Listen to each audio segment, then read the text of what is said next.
Okay, maing mudto na usab kanatong tanan Luzon, Visayas, Mindanao.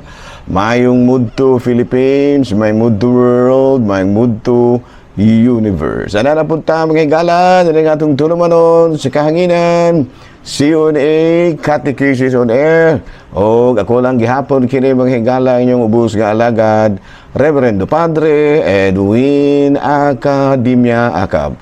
Abino adlaw na usab karon nga unsa man tarong adlaw? Miyerkules.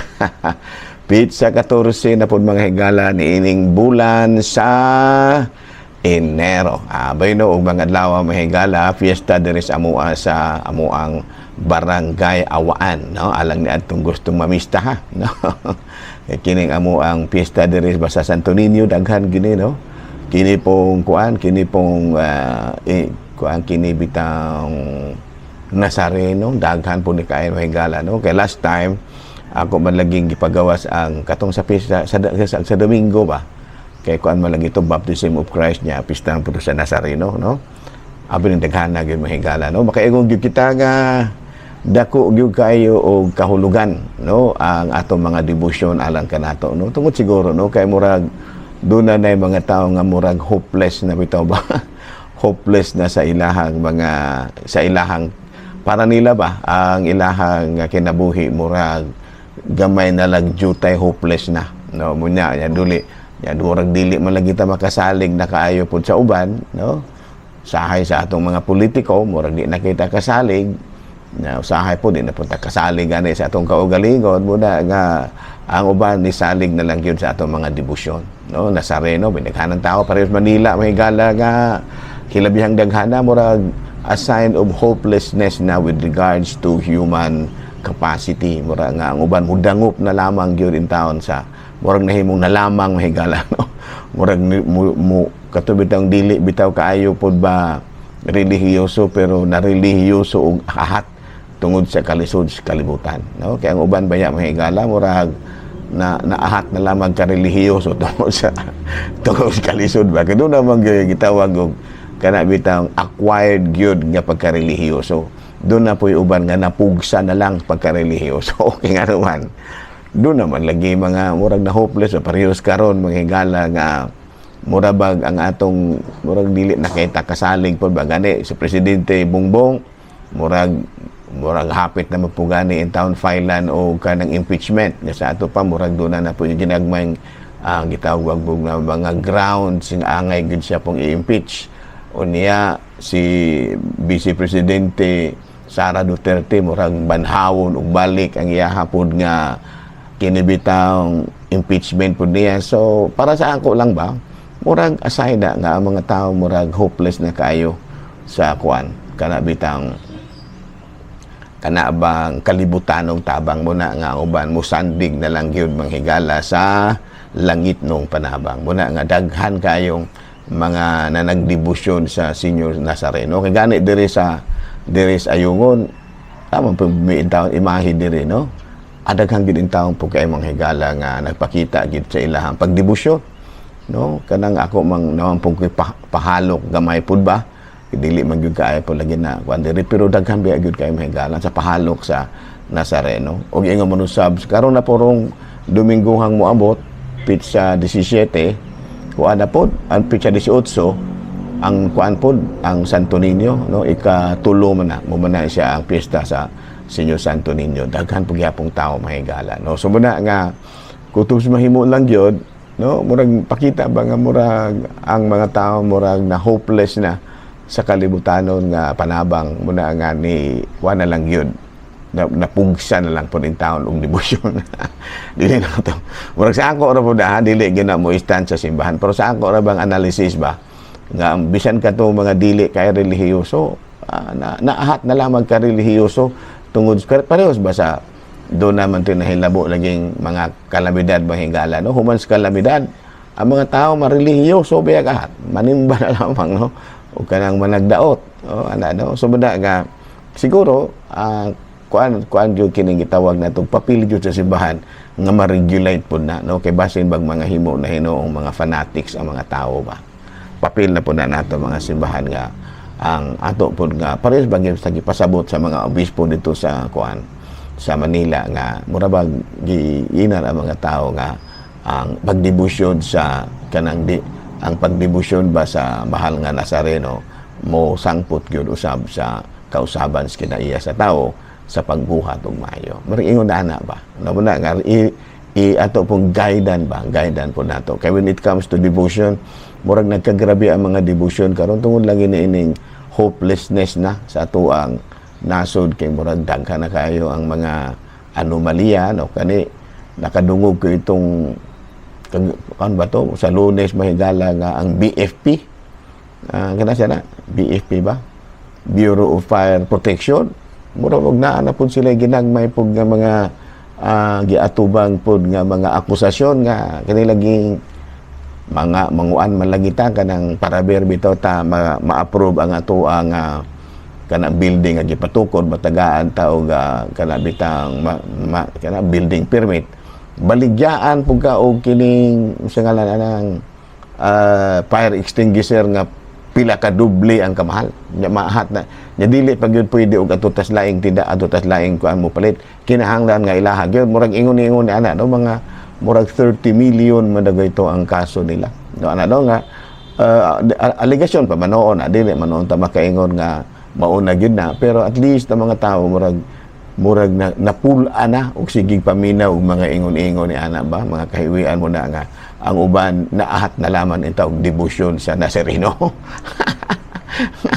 Kaya padulong na jay uban mga higala nga kuan gyud na kanang mura ba og kinasig-kasig gyud na mga sukad pa gyud sa una tungod sa daghan po mga rason pero kining uban kay ni daghan man mga higala diadtong matud pa sa assessment sa PNP ni daghan magmayo. Abi na mahigala no ato pud ay nga mga pahasubo sa pamilya no diadtong mga namatyan kato bitaw dunay pulis bitaw mahigala nga namusil pod sa iyang kaubang mga pulis ug gani do na poy usa ka babae sibilyan ba nga naapil pod in town nga tung babae pod in town no nga ana ba kana bang mga subo kayo bitaw nga mga kanang mga balita ba no nga ang mga pulis in town nang inabuhi ra kana bitang paggikan sa ato ang mga bitang mga miyembro sa pamilya ba magikan sa ato mayra kay glawas unya mulalay atong nadunggan nga wala napusilan na murag dako kay kanang kasubanan gyud no katong sibilyan pod in town nga napusilan pod in town no murag kuan kay ba kana bang og sa ato pa na makahatag kini og kasubanan sa atong kasing-kasing kasubo gyud ta no kay kana ba yang atong mga pamilya igikan ana murag ang atong huna-huna ana nga makabalik pag yun na paghapon ba o sunod adlaw o sunod mga pipila ka oras ana kalabay pero sakalit na lang nakadungog na lamang tao kanang mga taho nga muna napusila na day taon murag sakit kay na sa kasing-kasing namuna no nga iampo nato ha no katong ang mismo pong nakapusil nga pulis ato pong iampo nga kana bitaw matagaan pud siya justisya kung unsa man gani ang mga hinungdan ana no kay bisan kinigong kuan mahigala kini paghatag sa justisya both the kini bitaw kining nakasala o napakasadaan pangitaan gyud mangayo kita sa Ginoo nga tagaan justisya no kay naaman gyud na po yung mga og sa ato pa na kana bitaw reasonable sana beyond reasonable doubt. Kaya gani, buti pasabot nga beyond reasonable doubt, na doon naging gamay bang ginatawag bitaw nato nga kana bang diplomasiya ba. Kana bang ato gyud nga kana bang ato gyud nga tun-an jug maayo, no? Ang mga pros and cons sa kakaso. Munay aron mo come out gyud ang beyond reasonable doubt. Sa pumunay ito, justisya, badili kay muna nakabuhat siya na, automatic kinadayon, muna pahamtangan. Kinahanglan nga tanaw na to ang ugsakuan pa na gravity of the crime being committed. Of course, ang katupong mga napakasadaan, pangayoon po na to sa kahitasan nga unta, matagaan dito justisya ang ilang kamatayon. Ang katupong nakahimo niya ng mga buhata, nga mapahamtangan dagid siya sa eksaktong silot, dili sobra, dili pun kulang. Muna siya gitawag nato og justisya, dili sobra nga silot, dili po kulang na po nga silot. Ana ba mo na siya gitawag sa in English og beyond reasonable doubt. Kana pag igo gyud ba? Katumbas gyud beyond nga wala gyud pagduha-duha. No, sa ako na ginaingon atong mga pahasubo pod sa mga namatyan o ako pong mga pahasubo sa mismo nga tangtungdan sa kining gitawag natong nakahimo sa maong krimen. Kay dili biya po nalalim ang higala sa pamilya nga nahangtungdan. No, wala na ba po sakit baya po na kayo sa pamilya sa nangtungdan nga usa sa miyembro sa ilahang pamilya na kabuhat na ng maong salao. Dili po nalalim. Masulubon gyapon ang hitabuang. Muna no? Nahala no? Padayon ta mga higala ato daay nga timbayaon ug may mudto ang atong talahorong obispo, Bishop Julito B. Cortez. So na justice for the tanan nga in both sides, no, hustisya alang sa kanang nahimong biktima o hustisya pod alang sa kanang gitawag natong suspect. Kaya kinahanglan nga beyond reasonable doubt yun. Okay? Ano? No, padayon ta mga higala arita sa ato ang CBCP News. Balitang simbahano ni ining kamadtuhon human nga miabot sa 4 ka tawo ang namatay ug 1,000 ang nangaangol, gi-review karon sa mga opisyal sa simbahan sa Quiapo ang ilaha usab nga mga lakang nga pagahimuon mga innovations panahon sa traslasyon, no, sa mahal nga Senyor Nazareno aron malikayan ang maong mga casualty sa panahon niya nga muusob na usab ang nasangpit nga kasaulugan. Balita mga higala gikan sa Vatican, ang Santo Papa Pope Leo XIV na nawagan karon og patience and dialogue in Iran and Syria.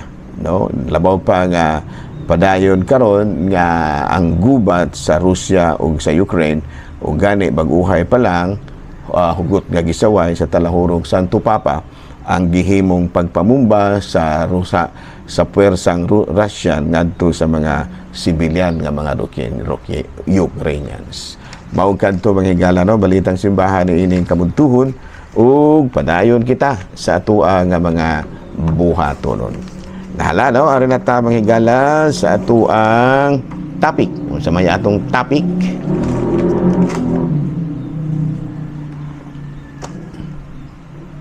Ay, ato pa diin ko ang mahigala, Saint of the Day. Ang Saint of the Day nato karon manghigala, January 14, mausi San Gregorio sa Nacianceno, no? Saint Gregory of Naciancen. Kini si Saint Gregory of Naciancen, usa kini siya ka obispo niadtong 329 to 390. Unya iyang gipakigbatukan ang pagtulunan nga buot gyud nga nagtudlo nga si Kristo tao lamang og dili Dios. Kanang maong pagtulunan na mao kana ang gitawag og Arianismo. Abi daw may mudto di ay kang Sister Pita Solamilio, mabaron? Solamilio ba to Sister Pit, no? O niya sa panahon ni Emperor Valerius mo'y nga nahimong protector sa maong heresiya. Kini si Emperor Valerius, no? Gipalagpot in taon kini si San Gregorio sa layong lugar kay kini laging dili lagi gisuportaran pod ni Emperor Valerius kining mao nga Arianismo niya. Dito gigamit niya ang iyang panahon sa pagtudlo sa mga tao. Unya sa pagkamatay ni emperador, human na konsensya ang bag-o na human nga nahimo ang kining konsilyo sa Nicaea, hingpit gyud nga gitapos ang Arianismo. Ayan, no? Kang ang nakapawala gyud, no, kay mismo baya ang emperador sa una ni uyon pud ining Arianism. Kini si Arius mahigala usa man siya kapari nga nanudlo nga si Kristo tao lamang og dili Dios. Pero pag abot sa konseho sa Nicaea ni antong 323, mo ba ron? Adili. 323 nahimo siya nga gi-desisyonan gyud sa konseho sa Nicaea nga si Kristo tao ug Dios nga matuod. Okay, klaro? So karong adlaw mahigala atong gihinumduman ang lain na pong patron sa Katolikong simbahan nga mao si San Gregorio sa Nacianceno. Okay. Hala no, ari na tama hingala sa atong catechism.